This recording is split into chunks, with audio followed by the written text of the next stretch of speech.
You are listening to Three Wave Trades. This is made exclusively for our Patreon members. We are going to be looking at our curated list of liquid ETFs with liquid options and liquid stocks with liquid options. Let's jump into these charts for this week. We're first going to go to the Emerging Index Fund, which is having a big down week. You can see we're going into our third two-day candle. Our third two-day candle. Sorry.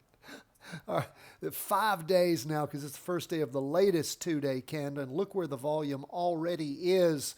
Again, we're seeing the Emerging Index Fund really blowing off steam after above average volume last week, average volume the week before. And again, doesn't surprise us that things are rolling over. We look at the Canada Fund, and of course we see Canada pulling back substantially also. It's not the emerging world, it's the first world, but it also is seeing a big pullback. Now, we talked about the jumping in spot. We had a great jumping in point for gold miners when we saw gold starting to take off. It bottomed out and took off with it. This week, though, blowing off a lot of that energy. We can see where we reached that high last week. And, of course, the red volume simply means that this week opened lower than last week closes. That's what red always means, that your prior candle was higher than the opening on the next candle on the two-day chart. Same thing. And you can see where on the half-day chart that started back in, started seeing red volume back on the afternoon of this last Friday, meaning, of course, that when that candle opened, it opened lower than the prior close. So as we look at gold, we can see it has peaked for the moment. Gold miners and is pulling back. We'll pay close attention as to what this candle does to develop over the course of this next week or the week after, and if gold's going to roll over and go down. Could just be digesting the up gains and move up again, or there could be something systemic going on. Let's take a look at high-yield corporate bonds. Of course, they peaked when? Back on right there at the end of March, and as we got into April, they are just ginning up in the down move, down for the day also.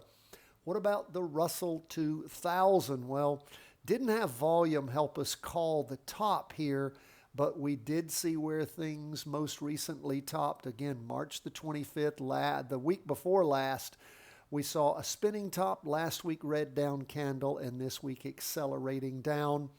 As we look at investment grade corporate bonds, they too going into the third week now of down movement, increasing, we can see increasing down price movement.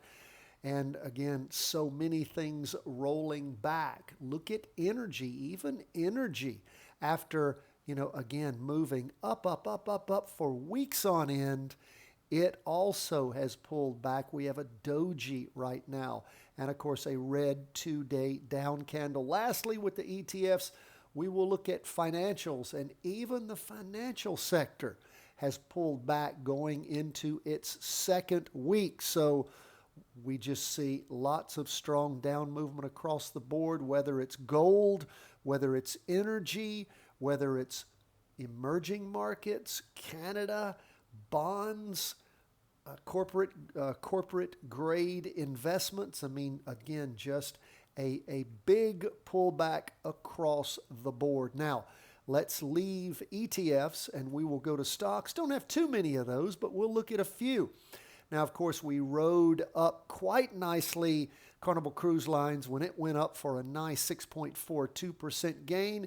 Then it turned over and, of course, gave us a short opportunity with all that high volume on its earning week, and then just continuing to move down quite nicely. Down for the day alone, 1.14%. Now, GE, again, we see that unlike so many other things, GE just continues to try to push itself up almost 2% for the day. It does look like volume had decreased this last week from that super high volume the week before. We'll see where things go. We do have an earnings week coming up next week. So again, this week we're just sort of sliding sideways. You can see that on the 2-day and on the half-day. We'll see if GE itself is going to roll over with the rest of it. What about Tesla? Well, Tesla does have earnings next week, but again, pushing into earnings, it of course is going down for this day alone 2.71%. So we will keep our eye on things and see just how far Tesla will go.